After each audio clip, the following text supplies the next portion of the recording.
Morning Exercises, April 2nd. Then asked he them again, Whom seek ye? And they said, Jesus of Nazareth. John 18:7. Everything here is remarkable. How wonderful that any in the very family of Jesus should be base enough to betray him. But here we find Judas, who had been called to the apostleship and invested with power to work miracles, and a few hours before had partaken of the Holy Supper, heading a band of men and officers which he had obtained from the chief priests and Pharisees, and betraying his master and benefactor into their hands with a kiss. How wonderful was the courage of Jesus, that though he knew all things that should come upon him, not only remained in the place, but came forth from his retreat and presented himself. This was the effect of a love stronger than death.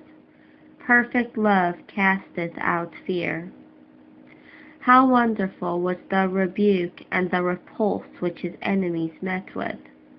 No sooner did he pronounce the words, I am he, than they went backward and fell to the ground.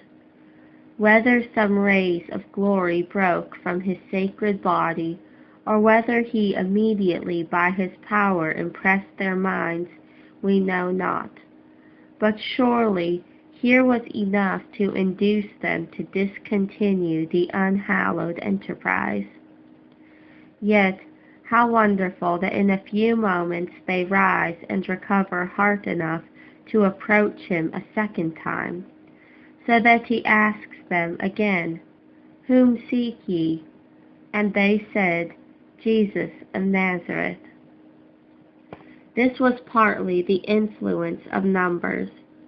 A man alone may often easily be deterred from an evil action, but it is otherwise where hands join in hand, and the sinner is seen and supported and stimulated or reproached by his fellow creatures.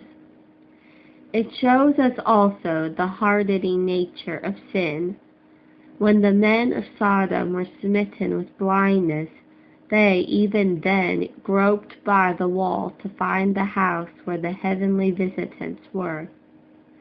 Upon the removal of each plague, when Pharaoh saw there was respite, he hardened his heart.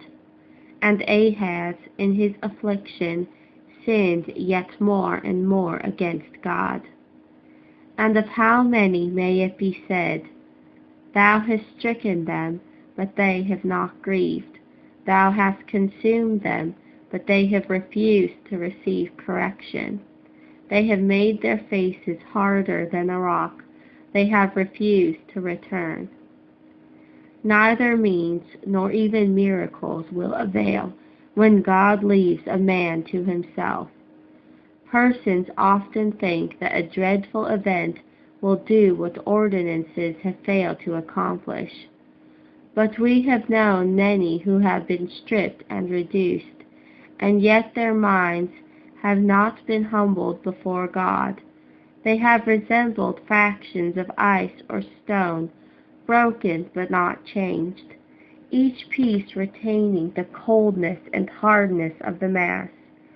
They think that a scepter would be much more efficacious than a preacher. Vain hope! If they hear not Moses and the prophets, neither would they be persuaded, though one rose from the dead. O thou God of all grace, fulfill in my experience the promise.